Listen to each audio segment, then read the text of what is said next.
Invisibility was a survival skill, but tonight it felt like a curse. The mahogany conference table was worth more than my entire life's earnings, yet the men sitting around it didn't even see me as I poured their water. They didn't know I understood every word of the death sentence they were writing in Korean. I gripped the crystal pitcher until my knuckles turned white. My feet throbbed in the cheap, ill-fitting shoes provided by the agency. The help, they called us.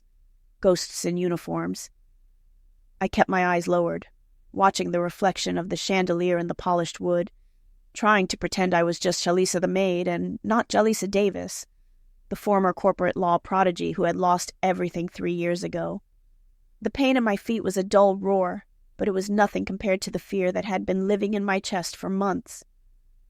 My father Anthony was lying in a hospital bed 5 miles away, waiting for a surgery that cost more than I made in 5 years.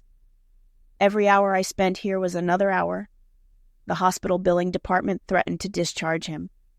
"Sign it, Chairman," Geum-Ryong said in Korean. His voice was oily, smug. He sat at the head of the table like a king, though his title was only general manager. "It's a standard unification treaty. We end the territory disputes.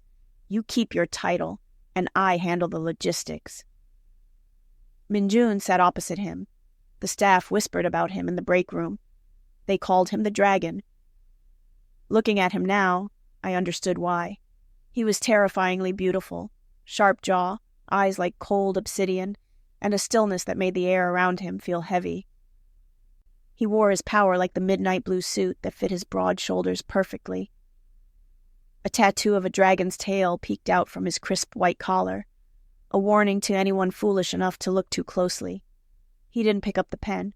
He just stared at Geum-Ryong. "Standard unification," Min-joon repeated, his voice deep and rough like gravel over velvet. He spoke with a quiet intensity that made the other men in the room shift uncomfortably. "You're generous, Il-young." "We just want peace." Il-young smiled, but it didn't reach his eyes. Next to him, the lawyer, Yang Hong-ki, shuffled a stack of papers nervously. I moved to Min-joon's side to refill his water glass. I wasn't supposed to be this close. I smelled him, sandalwood, rain, and the faint metallic tang of gun oil. My heart hammered against my ribs. I glanced down at the document on the table. It was upside down. Most people see ink on a page. I see patterns. It was the gift, and the curse, that had made me the youngest junior partner at my firm before I was framed and disbarred. My brain snapped a picture of the text, rearranging the upside-down Hangul characters instantly. Appendix C, Section 4, Asset Forfeiture. My blood ran cold. It wasn't a unification treaty. It was a Trojan horse. The clause was buried under 3 paragraphs of dense legal jargon about mutual cooperation. But the wording was specific. In the event the chairman is deemed medically unfit, within 24 hours of signing, full executive control reverts to the general manager. I looked at the sideboard. A decanter of expensive whiskey sat there, already poured into 2 glasses. I looked at Geum-Ryong. He was watching the glasses, not the contract. They weren't just going to steal his company, they were going to drug him. Or worse. If Min-joon signed that paper and took a celebratory drink, he would be declared medically unfit before he hit the floor. He would lose everything, including his life. Min-joon reached for the pen. It was heavy black lacquer and gold. If I stayed silent, I lived. I walked out of here with my $15 an hour and put a tiny dent in my father's medical bill. If I spoke, I died. Men like this didn't leave witnesses. But then I saw Min-joon's hand, the scars on his knuckles, the way he sat alone, surrounded by enemies pretending to be friends. The sheer isolation of him struck a chord in me. It was the same isolation I felt every time I walked into that hospital room and saw my father fighting a battle he couldn't win alone. I couldn't do it. I couldn't watch another man be destroyed by a pen. I leaned in, ostensibly to pour the water. The crystal pitcher clinked softly against his glass. "Don't," I whispered. My voice was barely a breath, steady despite my terror. Min-joon froze. He didn't look up. He didn't flinch. He just went absolutely still. "Excuse me?" Geum-Ryong barked in English, sensing the disruption. "Clumsy girl, get out." I ignored him. I kept my eyes on the water rising in the glass, speaking only to Min-joon. "Appendix C?" I whispered in English, so low only he could hear. "It's not a treaty. It defines medically unfit as immediate forfeiture." "Don't drink the toast." The silence that followed lasted a heartbeat, but it felt like an eternity. Min-joon slowly lowered the pen. He turned his head, tilting it up just enough to look at me.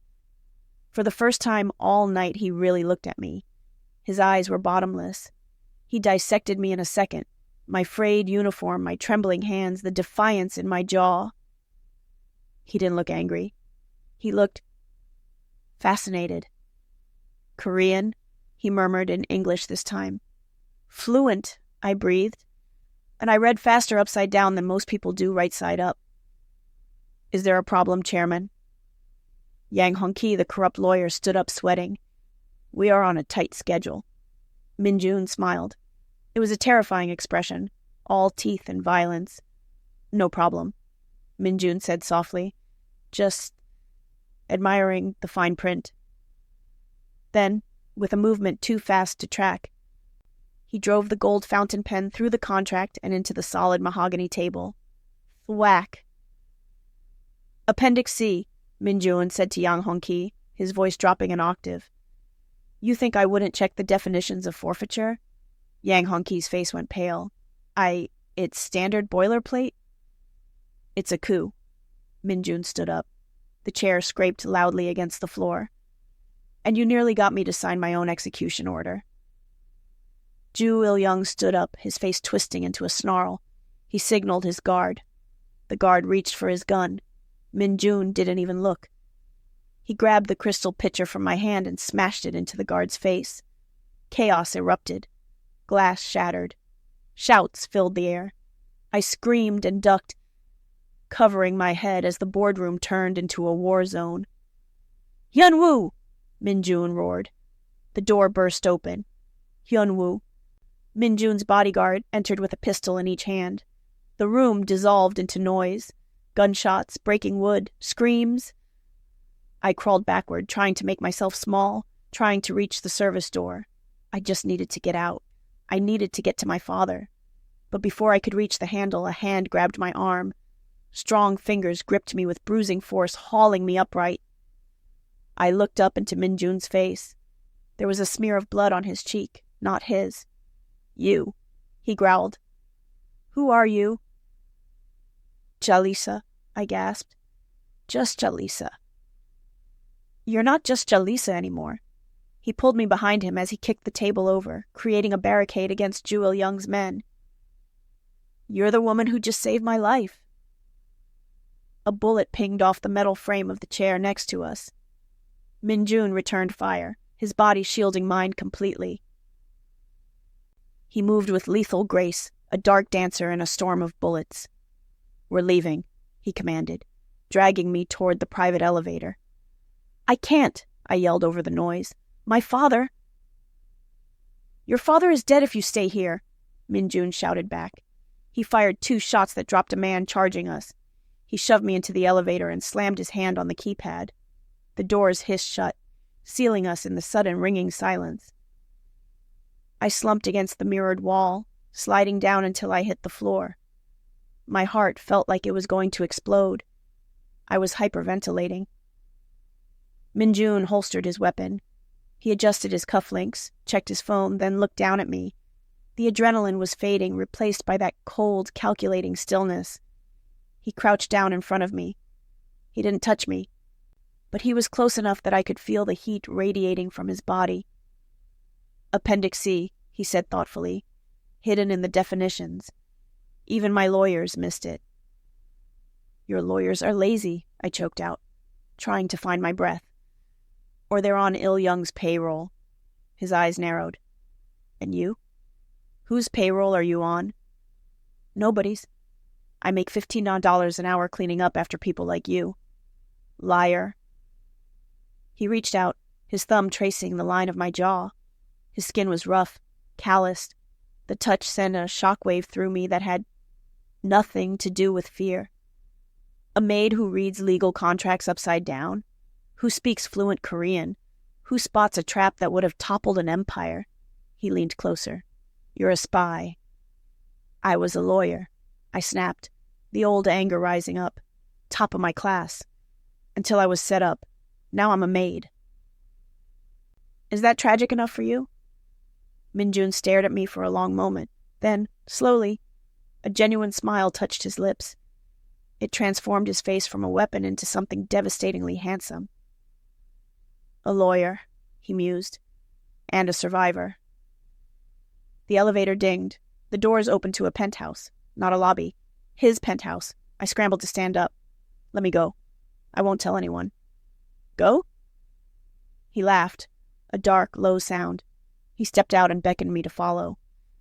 You just humiliated my biggest rival and proved you're smarter than my entire legal team. You think I'm letting you walk out that door? I saved you. Exactly. He turned, his eyes locking onto mine with possessive intensity. And I protect what is valuable. As of 5 minutes ago, Jalisa. He stepped close, crowding me against the doorframe. You became the most valuable asset I own. I woke to the smell of antiseptic and expensive coffee. For a moment I thought I was back in the hospital waiting room, dozing in a plastic chair while waiting for news about my father. But the surface beneath me was too soft. The air was too clean. I opened my eyes. I was lying in a bed that was bigger than my entire apartment. The sheets were gray silk. The room was massive, minimalist, and cold.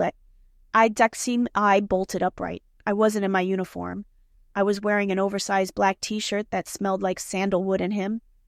The events of the night crashed back into my memory. The boardroom, the pen, the gunshots. Min-joon. You're awake. I spun around. Min-joon sat in a leather armchair in the corner of the room watching me. He was dressed in casual clothes now, black sweatpants and a fitted gray shirt that clung to his chest. He held a tablet in one hand and a cup of coffee in the other. Where are my clothes? I demanded, pulling the sheet up to my chin. Disposed of, he said simply. They were covered in glass and cheap detergent. You needed better. He stood up and walked toward the bed. I scrambled back until my back hit the headboard. Relax, Jalisa. If I wanted to hurt you, I would have left you in that boardroom for Il-young to find. He placed a tray on the bedside table, a bowl of steaming porridge and a glass of water. Eat. You're malnourished. I can see your ribs. I don't want your food. I want to leave. My father needs me. Your father is fine. The air left my lungs. What did you do? I did nothing. My men, however, paid a visit to the billing department of St. Jude's Hospital this morning. He tapped the screen of his tablet and turned it toward me. It was a receipt, a payment confirmation. Patient, Anthony Davis. Balance, 0.20. Paid in full, Min-joon said, including the advance for the spinal surgery. It's scheduled for Tuesday. I stared at the screen. The number swam before my eyes. $150,000. Gone. Just like that. Why? I whispered. Why would you do that? Because I pay my debts. He sat on the edge of the bed. And because I need leverage. Leverage? Il-young knows you warned me. He saw you whisper. In his eyes, you're the reason his coup failed. There is a bounty on your head, Jalisa. $50,000. Dead or alive. My stomach dropped. $50,000? Insultingly low if you ask me. He picked up the spoon and stirred the porridge.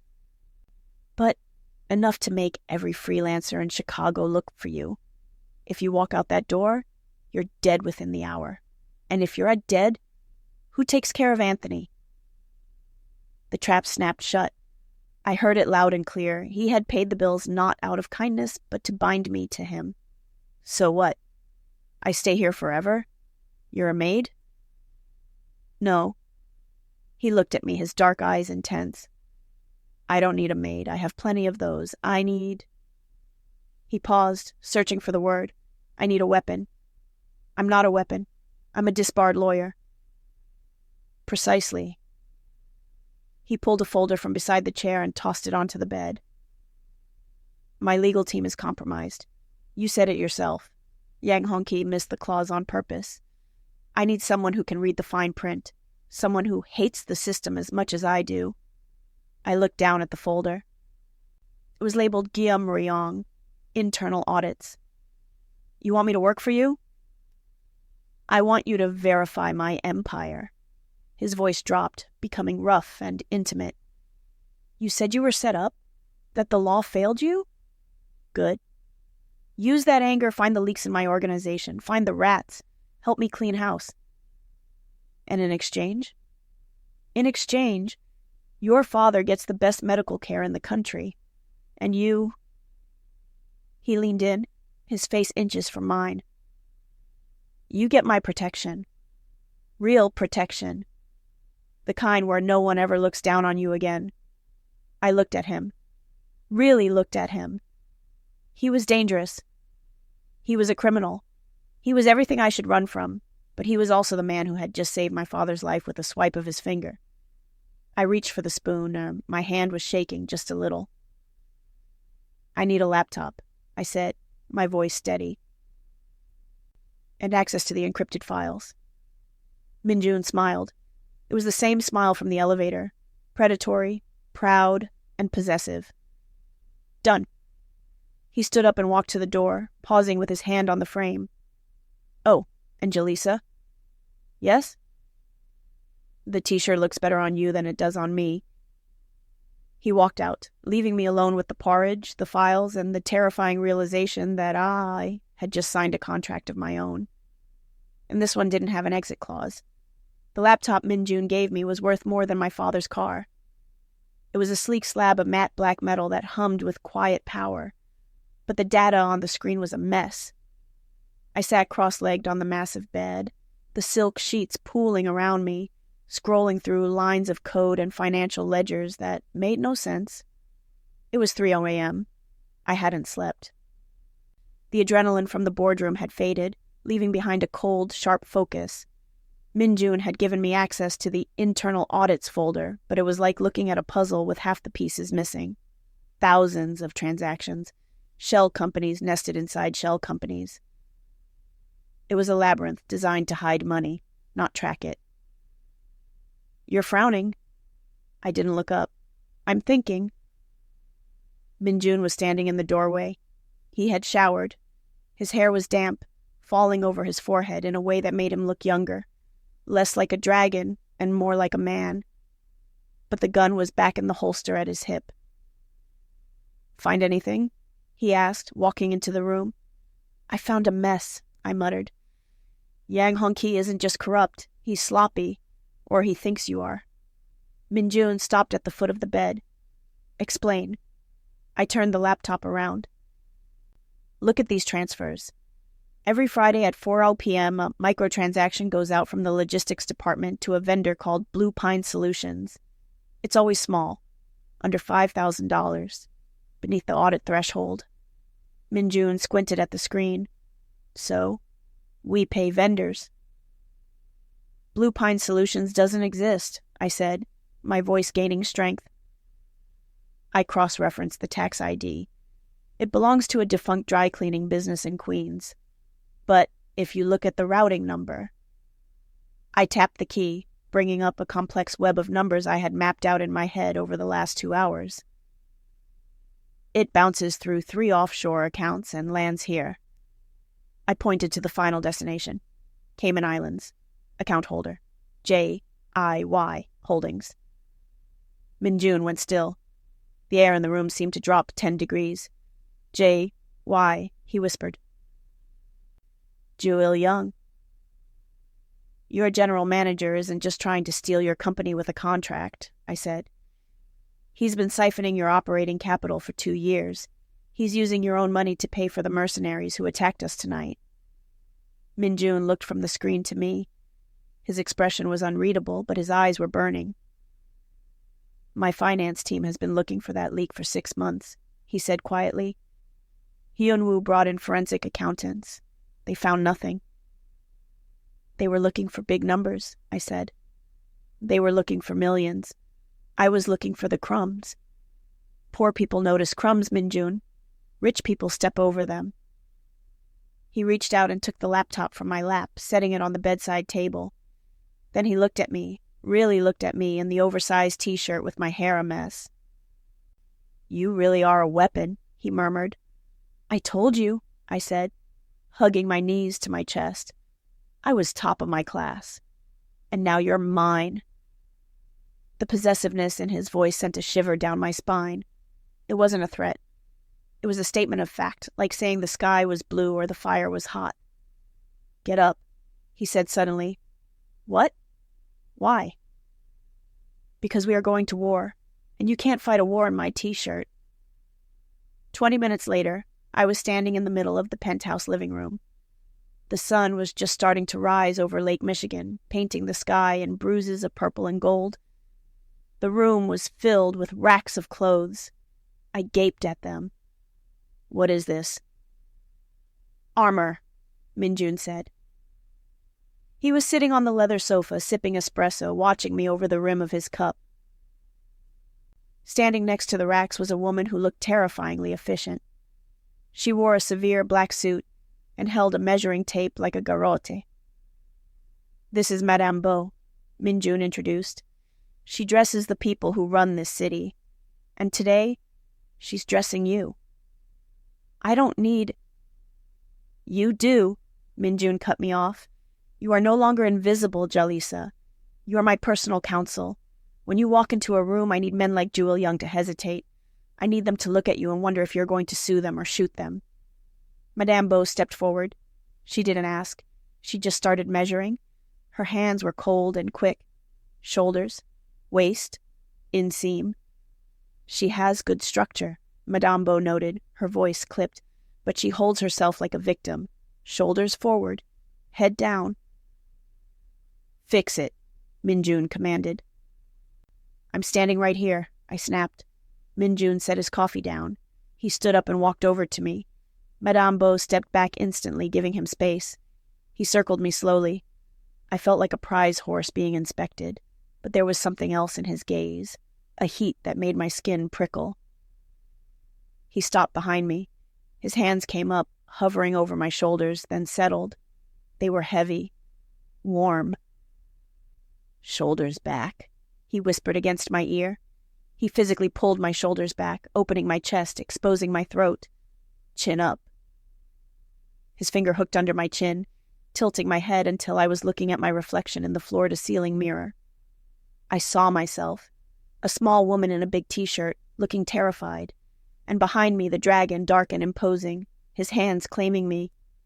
"Stop hiding," he murmured. "The ghost is dead."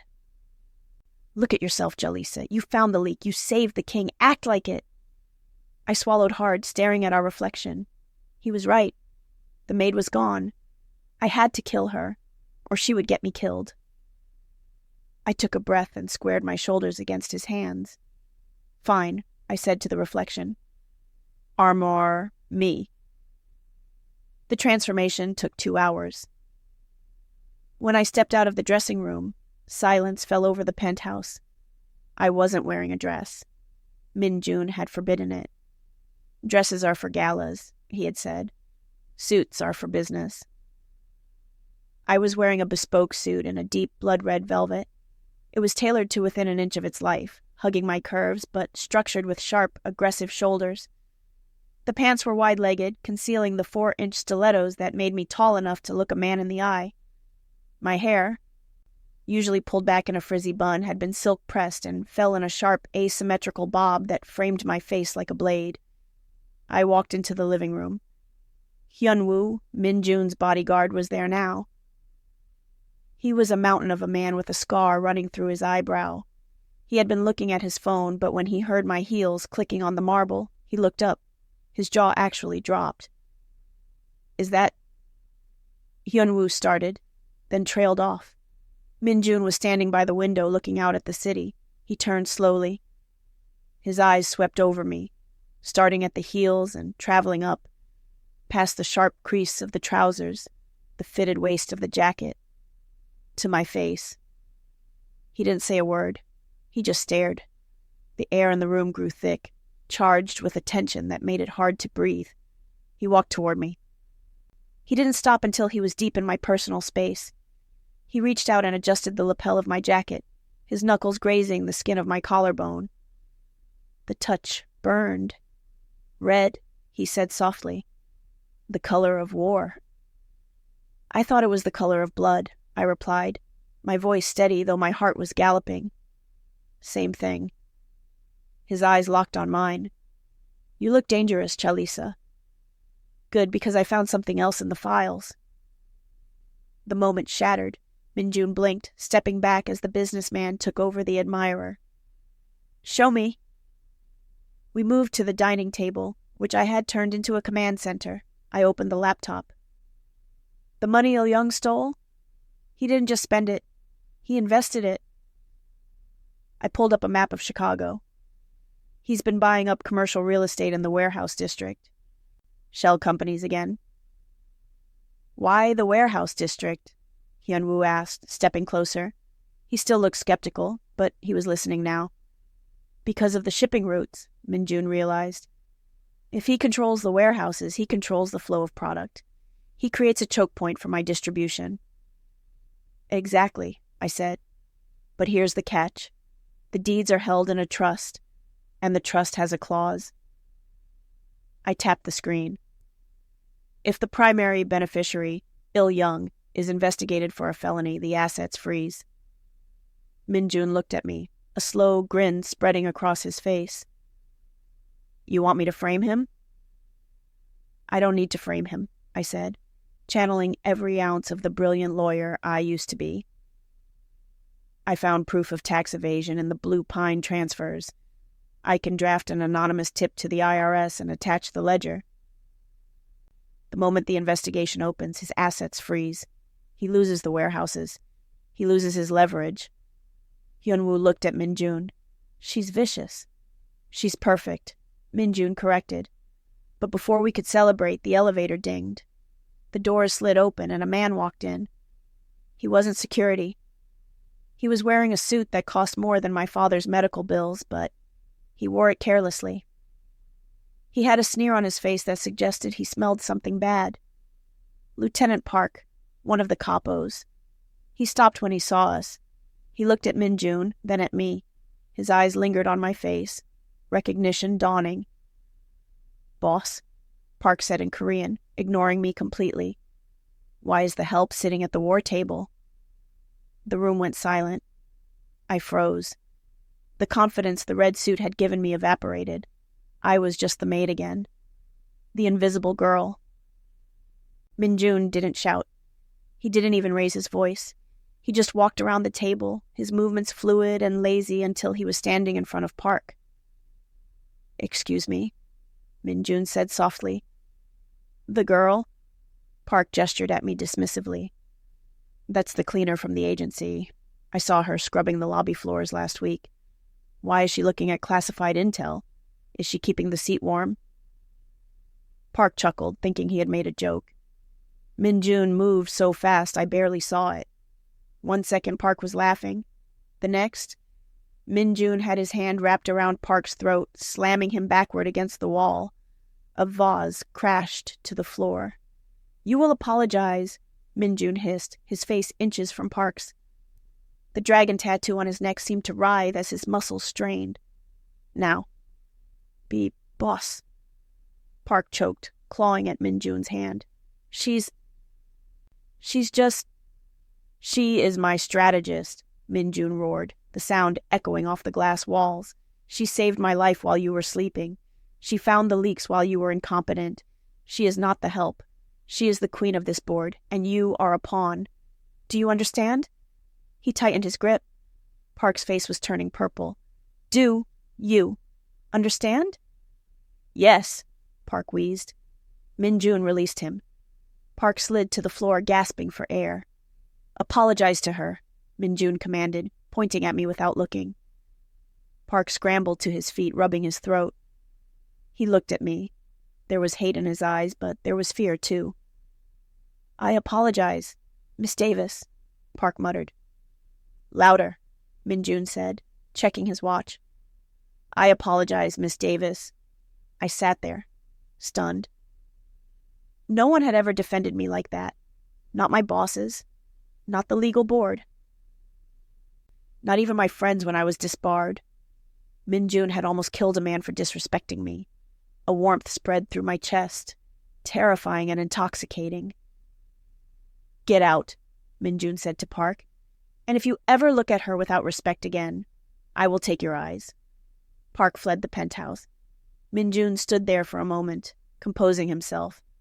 He rolled his neck, taking a deep breath, then turned back to me. The violence vanished, replaced by that intense, singular focus. Are you all right? He asked. I swallowed hard.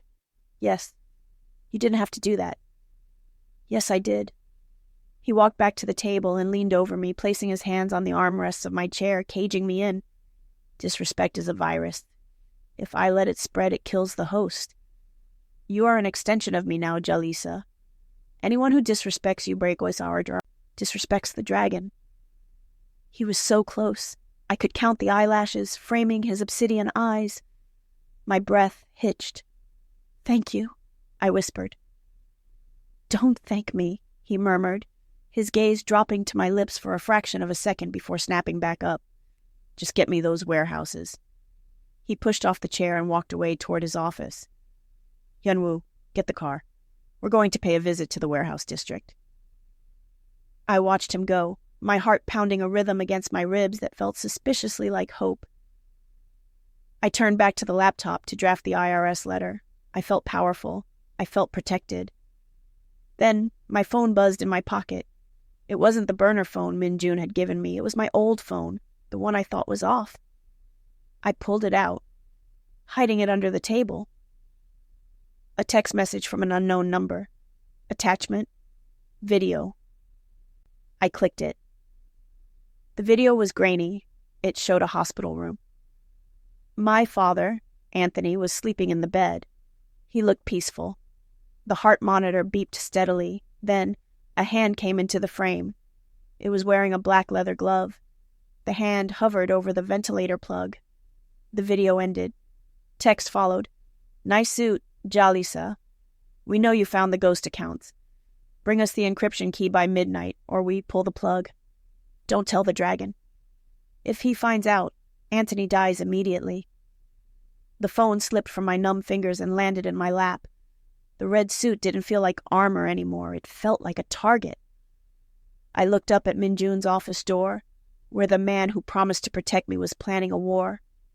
He could save me from his enemies, but he couldn't save me from myself if I had to betray him to save my father. The phone in my pocket felt heavy, like a stone dragging me down into deep water. Midnight. I had 4 hours to betray the man who had just saved me. The penthouse was quiet, but it was the silence of a held breath. Outside, the Chicago wind battered the glass, a low, mournful howl that matched the storm inside my chest. I stood by the kitchen island, staring at a glass of water I couldn't bring myself to drink. My reflection in the dark window looked ghostly. Pale skin, wide eyes, the red suit now feeling like a costume for a play that had turned into a tragedy. The elevator chimed. Min-joon returned from the warehouse district at 9:00 p.m. He didn't walk in with the swagger of a victor. He walked in with the heavy, measured tread of a man carrying the weight of an empire. He looked exhausted. His tie was gone, his collar unbuttoned, revealing the throat tattoo that usually stayed hidden. His sleeves were rolled up, and his forearms were dusted with soot and grime. He looked raw, dangerous, and devastatingly human. "We got them," he said, his voice rough, like gravel grinding together. He didn't look at Hyunwoo or the other guards. He looked straight at me. Il-young's logistics are crippled, the choke point held. He was waiting for me to smile. He was waiting for his strategist to celebrate the victory she had engineered. I forced the corners of my mouth up.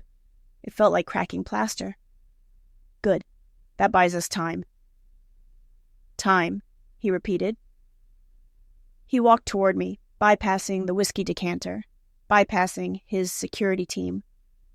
He stopped 2 feet away, invading my space in that way he always did, claiming the air I breathed. It buys us everything. He reached out to touch my face. I flinched. It was a micro movement, barely a twitch, but Min-joon saw everything. His hand froze in midair. His eyes narrowed, scanning my face with the intensity of a sniper looking for a target. "You're shaking," he said softly. "I'm cold," I lied. The heating is set to 72 degrees. He didn't pull away. Instead, he stepped closer, trapping me against the marble counter. "You're not cold, Jalisa. You're terrified." He looked down at his own hand, the one hovering near my cheek. That's when I saw it. The knuckles of his left hand were split open. The skin was raw, weeping blood that had dried, dark, and crusted against the pale skin. The swelling was already turning purple. "You're hurt," I whispered, the distraction a welcome relief. Min-joon glanced at his hand as if it belonged to someone else. "A disagreement with a warehouse manager. He had a pipe. I had my hands." "Sit down," I commanded, my voice gaining a tremor of authority I didn't feel. "I need to clean that before it gets infected." He hesitated, searching my eyes for another second, then nodded. He sat on one of the high bar stools, his long legs spreading apart, his posture relaxing for the first time since he'd walked in. I retrieved the first aid kit from the bathroom. My hands were trembling as I set it on the counter. I felt like Judas washing the feet of Jesus. I was planning to sell him out in 3 hours, and here I was worrying about an infection. I took his hand. The contact was electric. His palm was hot, calloused. A worker's hand, a fighter's hand. It engulfed mine. I could feel the thrum of his pulse in his wrist, steady and slow like the beat of a war drum. I dipped a cloth in warm water and disinfectant. "This will sting." "Do it," he murmured. I dabbed at the raw skin. He didn't flinch. He didn't even blink. He just watched me. His gaze felt physical, a heavy weight tracing the line of my throat, the curve of my shoulder, the pulse fluttering wildly in my neck. "You have good hands," he said quietly. Gentle. I expected them to be colder. "Why?" I focused intently on the wound, refusing to meet his eyes. "Because you have ice in your veins when you work, Jalisa. You destroy men's lives with spreadsheets and don't bat an eye." His fingers curled slightly, trapping my hand against his palm. "But right now? You're trembling." "I'm not used to blood," I whispered. "Not like you." "No," he agreed. "You're not like me. You're better." The words hit me like a physical blow. I looked up. Min-joon was watching me with an expression that terrified me more than his anger ever could.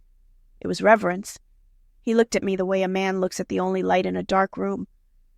"My father used to say that loyalty is bought," he said, his voice low and rumbly. "That you feed a dog to keep it from biting you. But you..." He reached up with his uninjured hand. This time I didn't flinch as his thumb brushed my lower lip. "I didn't buy you, did I? You chose this. You chose to fight for me." "I'm choosing to betray you," I thought, the scream echoing inside my skull. "I'm choosing my father over you." "I chose to survive," I choked out. "And now?" He leaned in. The scent of him, smoke, blood, and expensive soap, filled my senses. "Are we still just surviving, Jalisa?" His face was inches from mine. If I leaned forward just an inch, our lips would brush. I wanted to, God, I wanted to. I wanted to lose myself in him, to let the fire in his eyes burn away the fear and the guilt. I wanted to tell him everything.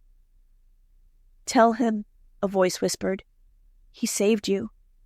He paid the bills. He will fix this." But then the image of the video flashed in my mind, the black-gloved hand hovering over my father's ventilator. "Don't tell the dragon. If he finds out, Anthony dies immediately." Min-joon was powerful, but he wasn't omnipotent. If he reacted, if he sent men, if he raged, the signal would go out, and my father would die before Min-joon's men even started the car. I couldn't risk it. I had to handle this myself. I pulled back. The movement was abrupt, jarring. Min-joon froze. His hand fell from my face. The warmth in his eyes cooled instantly, replaced by a mask of indifference. He sat up straight, pulling his injured hand from my grip. "All done," I said, my voice brittle. "Keep it dry." "Right." He stood up. The distance between us suddenly felt like a canyon. "Thank you, Jalisa." I have a headache," I stammered, backing away. "I need to lie down." "Go," he said. He turned his back to me, pouring himself a drink with his good hand. "We have a strategy meeting at 8 a.m. Be sharp." I fled the room. I felt his gaze burning a hole between my shoulder blades, but I didn't turn around. I couldn't. If I looked at him one more time, I would fall to my knees and confess. And confession meant death. I didn't go to my bedroom. I went to the guest office. I sat in the dark, the only light coming from the glow of the laptop screen. My fingers flew across the keyboard, coding with a speed born of desperation. Yang Hong-ki wanted the ghost accounts. He wanted the encryption keys to the billions Min-joon controlled. I would give them to him. I downloaded the keys onto a silver flash drive. But then, I opened the code structure. I wasn't just a lawyer. I was an obsessive perfectionist. In law school, I had taken cybersecurity electives just to understand digital forensics. I knew how to hide things. If user WAM unauthorized, Hambre execute protocol Judas. Kuraltars, I typed the command lines, my breath coming in shallow gasps. I was building a logic bomb, a digital poison pill. To the naked eye, the drive would look perfect. It would show the accounts. It would show the balances. But the moment Hong-ki tried to transfer a single cent, the code would execute. It wouldn't just lock the accounts, it would wipe them clean, scattering the money into 1,000 charitable trusts I had set up in the system, and simultaneously ping the FBI Cybercrimes Division with Hong-ki's exact IP address. It was a suicide mission. If Hong-ki checked the code before using it, I was dead. If he tested it on a small amount, I was dead. But it was the only way. I had to save my father, but I refused to destroy Min-joon to do it. I pocketed the drive. 11:15 p.m. I slipped out of the office. The penthouse was silent. The lights were dimmed to a low, amber glow. Yunwoo was sitting in the security chair by the elevator. His head was tipped back, eyes closed. He was snoring softly. I crept past him, my bare feet silent on the marble. I'd left my heels behind. I was wearing sneakers I had found in the closet. I reached the service elevator. I pressed the button. Please don't ding. Please don't ding. It arrived silently. I stepped in. As the doors began to close, I looked back at the living room. Min-joon was standing there. He was in the shadows by the window watching me. He hadn't made a sound. He wasn't trying to stop me. He was just watching. His face was unreadable, a mask of stone. My heart stopped. He knew. He had to know. But he didn't move. He didn't call out. He just let the doors slide shut, severing the connection between us. Why did he let me go? I didn't have time to think. The elevator plummeted, taking me down into the dark. The city was a monster at midnight. I walked 3 blocks shivering in the biting wind before a cab finally stopped. The driver looked at me, a woman in a wrinkled silk suit jacket and sneakers, eyes red from crying, and didn't ask questions. "St. Jude's Hospital," I whispered.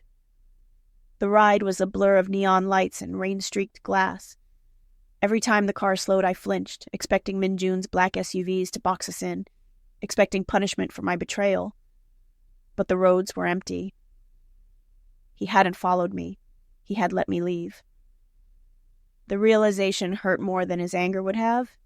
He had trusted me, and when he saw me leaving, he had decided I wasn't worth stopping. We arrived at the hospital parking garage. It was a concrete tomb, echoing and cold. Level 4. Blue sector.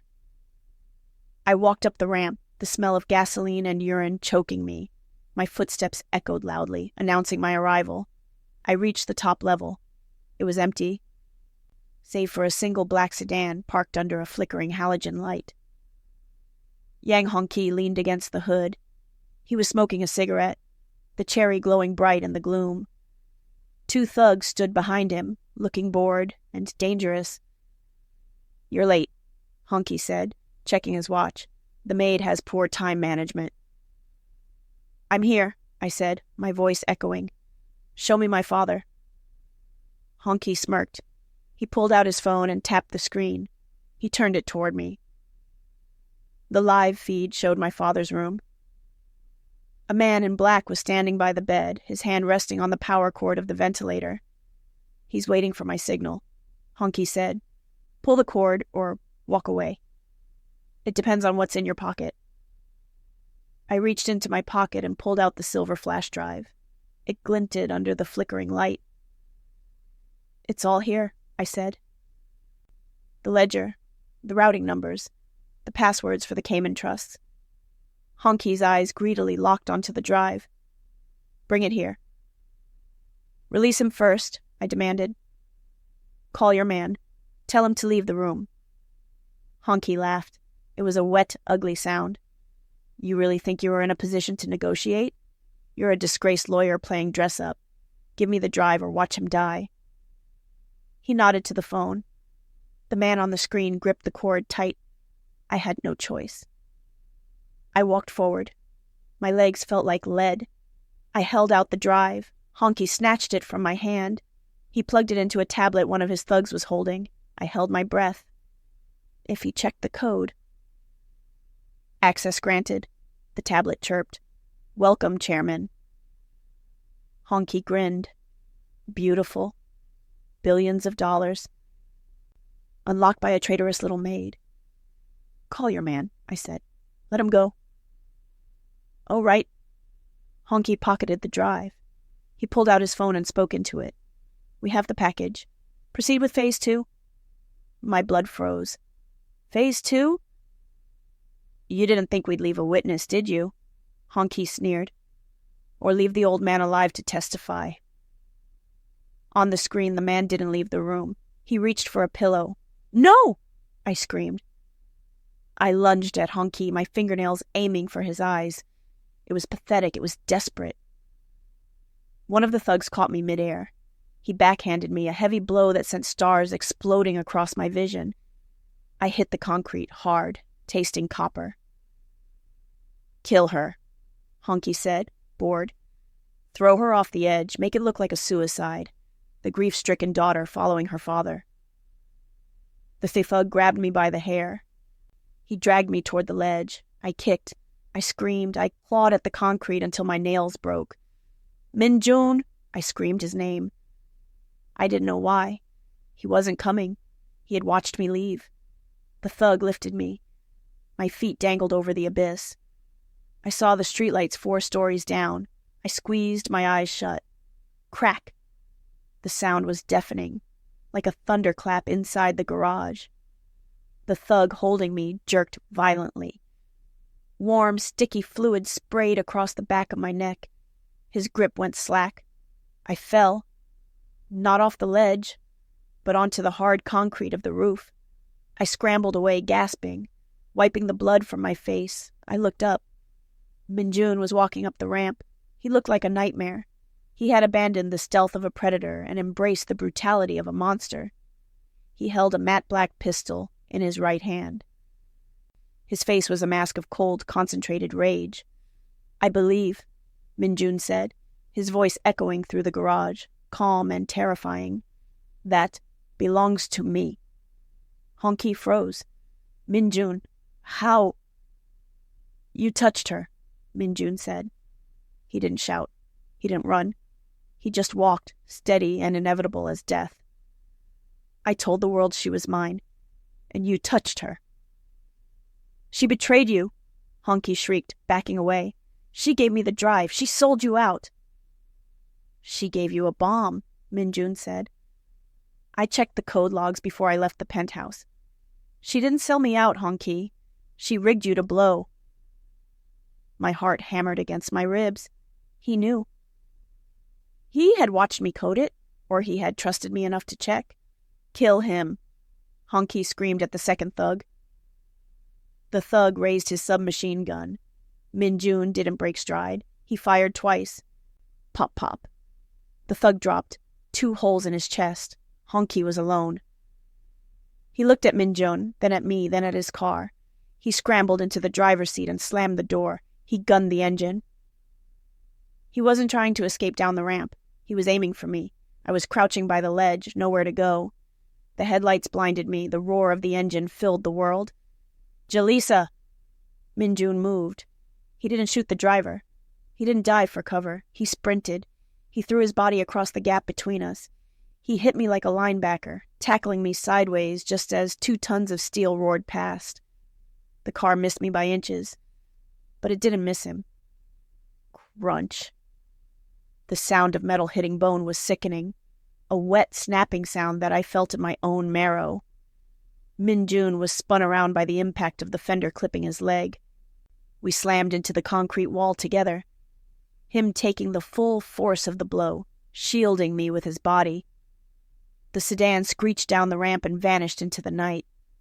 Silence crashed back into the garage. Min-joon? My voice was a broken whisper. He was lying on top of me, heavy and still. His breathing was ragged, wet gasps. Min-joon, please. I wriggled out from under him. He rolled onto his back. His face was gray, drained of color. His eyes were squeezed shut. Teeth gritted in agony. I looked down at his left leg. It was twisted at a wrong angle. The fabric of his sweatpants was torn, and white bone was visible through the blood that was soaking into the concrete. "Oh, God," I sobbed, hovering over him, my hands hovering uselessly over the ruin of his leg. "Oh, God." Min-joon. He opened his eyes. They were hazy with pain, but they locked onto mine instantly. "Are you—" He coughed, wincing. "Are you hurt?" "Am I hurt?" I screamed at him, tears streaming down my face. "You just jumped in front of a car. You idiot, you followed me. You knew I was leaving and you followed me?" I tracked. "Your phone," he wheezed. He reached up with a shaking hand, the one I had bandaged earlier, and touched my cheek. "I saw the text about your father." "You let me leave," I cried. "I saw you by the elevator. You let me go." "I had to know," he whispered. "I had to know if you would give them the real keys. If you were really mine." "I planted a virus," I choked out. "I was trying to save him without hurting you." "I know," he rasped. A faint, pained smile touched his lips. "Brilliant girl. My brilliant girl." He tried to sit up and let out a guttural roar of pain, falling back. "Don't move," I said, pressing my hands to his chest. "We need an ambulance." "No ambulance," he gritted out. "Honky got away. He'll tell Il-young. The war's hot. If I go to a hospital, they finish the job." "Then what do we do?" I looked around the empty, cold garage. We were alone. "You can't walk. Help me up." "Min-joon, your leg is broken. Help me up." His voice was iron, even through the pain. "I am not dying in a parking garage." I grabbed his arm. I pulled. He screamed, a raw sound that tore through me, but he got his good leg under him. He leaned his entire weight on me. I buckled, but I caught him. I wrapped my arm around his waist, his arm over my shoulders. He was heavy. So heavy. We staggered toward the elevator. Every step was a battle. I could feel his tremors vibrating through my own body. I could smell the blood.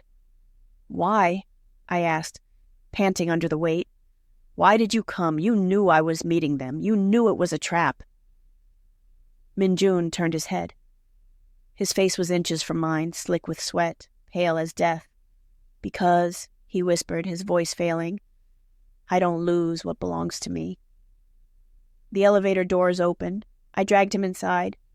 As the doors closed, hiding the blood-stained concrete, I realized the truth. He hadn't just saved me. He had martyred himself for me. And now, it was my turn. He slid down the wall, consciousness finally slipping away. "Jalisa," he murmured, his eyes rolling back. "Fix it." "I will," I promised, kneeling beside him in the blood. "I'll fix everything." I dragged Min-joon out of the elevator, leaving a smeared trail of crimson on the white marble. His dead weight was agony on my shoulders. My own body screaming from the fall in the garage, but adrenaline was a powerful anesthetic. "Hyun-woo!" I screamed, my voice raw. Hyun-woo jerked awake in his security chair. When he saw us, me covered in grease and blood, Min-joon unconscious and broken beside me, the color drained from his face. "Boss!" He scrambled over, dropping to his knees. He touched Min-joon's neck, checking for a pulse. "What happened? Did Il-young—" "Honki," I gasped, easing Min-joon's head onto the floor. "Parking garage, a car. His leg is crushed. He's bleeding internally." Hyun-woo swore, reaching for his phone. "I'm calling the trauma center." "No." I grabbed his wrist, my grip iron. He said no hospitals. Il-young will finish him there. Call the private doctor, the one on retainer. Now. Hyun-woo hesitated for a second, looking at me, then nodded. He made the call. Within minutes, the penthouse was swarming. Guards I hadn't seen before emerged from the shadows. The private medical team arrived, turning the master bedroom into a sterile trauma unit. They took Min-joon away from me. I stood in the middle of the living room, shivering in my ruined suit. The silence that fell after the doors closed felt heavy, suffocating. Lieutenant Park, the man Min-joon had choked for disrespecting me, stepped forward. He looked nervous, his eyes darting toward the closed bedroom door. "Miss Davis," Park said. "With the chairman. Incapacitated. And Il-young, mobilizing for war. We need to consider our options." "Options?" I wiped blood from my cheek, staring at him. "Tactical retreat," Park said quickly. "We abandon the city. Regroup at the safe house in Busan. If we stay here tonight, Il-young will siege the building." The other guards murmured in agreement. They were terrified. Without the dragon, they were just men with guns. I looked at the closed door. Min-joon had jumped in front of a car for me. He had refused to die in a parking garage because he wouldn't leave me alone. And these cowards wanted to run. A cold, hard rage settled over me. It was the same rage I felt when the Bar Association took my license. The same rage I felt when the hospital threatened to unplug my father. "No one is retreating," I said. My voice was quiet, but it cut through the room like a blade. "Listen, girl." Park stepped closer, his tone hardening. "You're good with spreadsheets, but this is war. You don't give orders here." I didn't think. I just moved.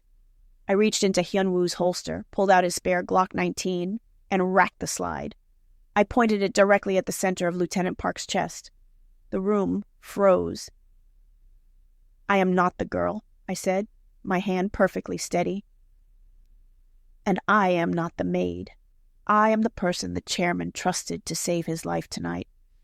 I am the person holding the encryption keys to his entire empire." I stepped forward, pressing the barrel of the gun against Park's expensive tie. He said I was his strategist. He said I was his queen, and until he wakes up, my word is his word. Do you understand? Park stared at me. He looked at the gun, then up into my eyes. He saw something there that made him swallow hard. He saw the dragon's influence. Slowly, Park raised his hands in surrender. "I understand, ma'am." I lowered the gun but didn't put it away. "Good. Lock down the building. No one in or out. We hold this ground until morning." I turned to Hyun-woo. "Get me a fresh suit, and get the car ready for 7 a.m. Hyun-woo looked confused. "Where are you going at 7 a.m.? I looked out the window at the city lights below, the city that wanted to eat us alive. "The council meets at 8, Moth," I said. "Il-young thinks he's being crowned king tomorrow. I'm going to attend his coronation." The boardroom of the Geum-Ryong Syndicate was different from the one where I had first met Min-joon. This one was older, darker, smelling of cigar smoke and old money. 12 men sat around a polished granite table. They were the heads of the families that made up the council. They were old, powerful, and ruthless. At the head of the table sat Geum-Ryong. He looked triumphant. Yang Hong-ki sat beside him, looking nervous but smug. When the doors opened and I walked in, the conversation died. I was wearing a new suit, white wool this time, stark and severe. My hair was pulled back tight. I walked to the empty chair at the opposite end of the table, Min-joon's chair. "You're lost, little girl," Il-young laughed. "The cleaning staff entrance is in the back." "Where is the dragon?" another elder asked, frowning. "The chairman is indisposed," I said, remaining standing. My voice echoed in the silent room. "He sent me in his stead." "Sent his maid," Il-young scoffed. "He must be dying." "Gentlemen, this is exactly why we need new leadership. Min-joon is weak. He lets women fight his battles." "He didn't send me to fight," I said calmly, placing a single manila folder on the table. "He sent me to deliver the mail." Hong-ki turned pale. "What is that?" Il-young demanded. "Last night," I said, addressing the elders, "Mr. Yang Hong-ki attempted to murder me to obtain the encryption keys to Chairman Kim's private accounts. He succeeded in getting the drive." I looked at Hong-ki. "Did you run the code, Hong-ki? Did you transfer the money?" Hong-ki was sweating. We verified the access." "You verified the trap," I corrected. I opened the folder. It didn't contain spreadsheets, it contained screenshots. The flash drive I gave him contained a logic bomb, I explained to the room. When he accessed it, it didn't just unlock Min-joon's accounts. It used the council's own secure server as a relay to ping the location of every offshore account connected to Geum-Ryong. A murmur ran around the table. I slid the papers down the granite surface. "These are transcripts of transfers.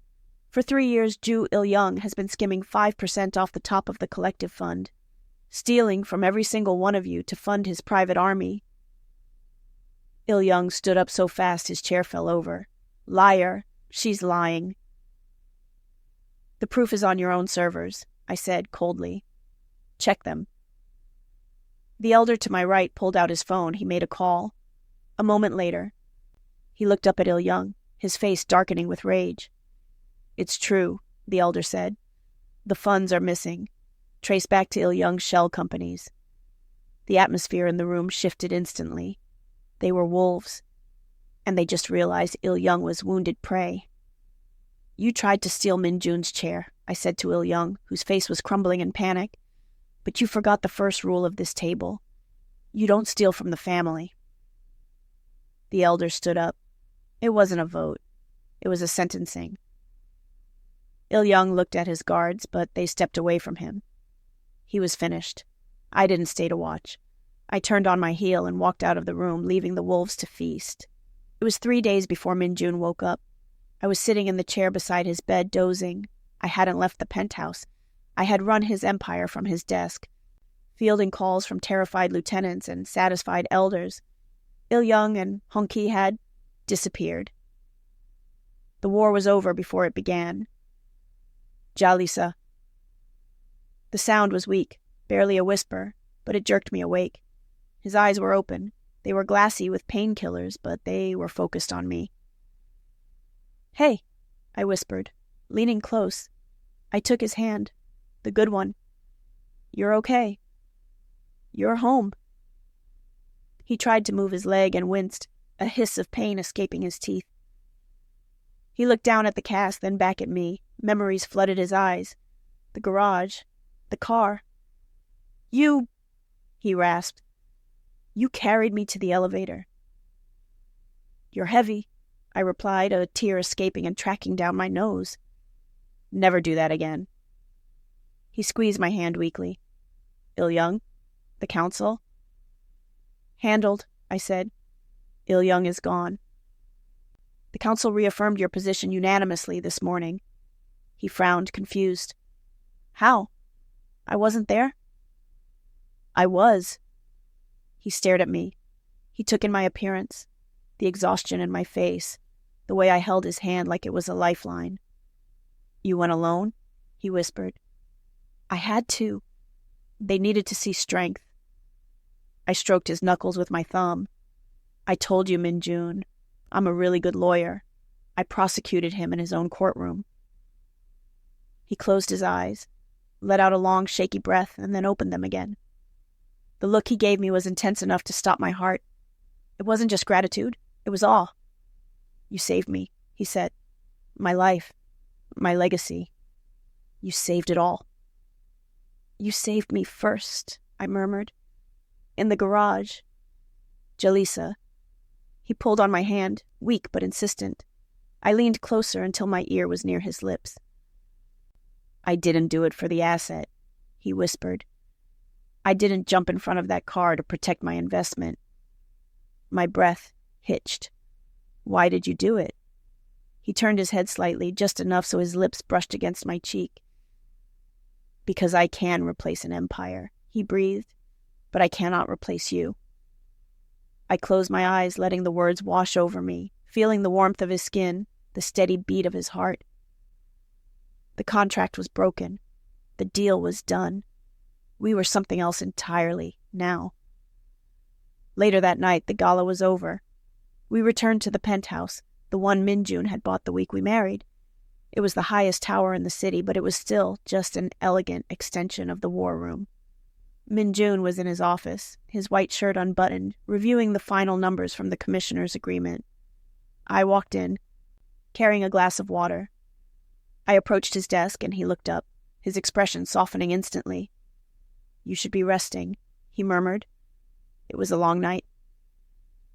"I missed the view," I said, setting the water down. I walked past him to the opposite corner of the room, where he had installed a small ceremonial table, the exact size and shade of the mahogany conference table in Geum-Ryong's old headquarters. It was a perfect dark mirror of the table where I had once been an invisible maid. I stood behind the empty chair at the head of the table. Min-joon rose slowly and walked over to me. He didn't stand at the head. He stood beside me, his arm wrapping around my waist, his chin resting on my shoulder. "You saved me from a death trap at that table," he whispered, his lips grazing my ear. "You destroyed Il-young on that table. Why do we keep this one?" I leaned back into his strength. "Because it reminds me that I was once Jalisa the Maid, invisible, terrified, and about to be thrown away." I reached up and traced the dragon tattoo on his throat. "But it also reminds me that you saw past the uniform. You saw the weapon. You chose me when I was worthless." "You were never worthless," he countered fiercely. "You were just disguised." "And you were my Judas," I murmured, turning in his arms to face him. The man who let me walk away, knowing I was headed to my own execution. His face grew dark with pain, the pain of that betrayal and his subsequent sacrifice. I had to know. I had to know if the key was real. I had to know if you would choose him over me. "And when I looked up and saw your face, after the car hit you," I continued, "and you told me you didn't do it for the asset. You did it because you couldn't replace me." I rested my hands on his chest, feeling the steady thrum of his heart beneath the scars. That was the moment the contract ended. Everything since then has been a choice. My choice. Min-joon didn't speak. He just lowered his head and kissed me.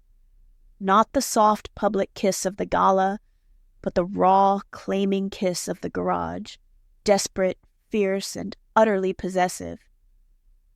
When he pulled back, he rested his forehead against mine. "You're not the help, Jalisa. You're not the asset. You're not the queen." He lifted his hand, his thumb tracing the sharp line of my jaw, the same spot he had touched 3 years ago when he first looked at me. "You are the reason I'm still breathing. My sanctuary." "And you are my damnation," I whispered, smiling, a true, deep smile. "The one I choose to burn with." He answered by sliding his wedding band on my finger, turning it slowly. "Forever." I met his eyes, powerful and protected, standing in the middle of our private kingdom. Forever, I agreed.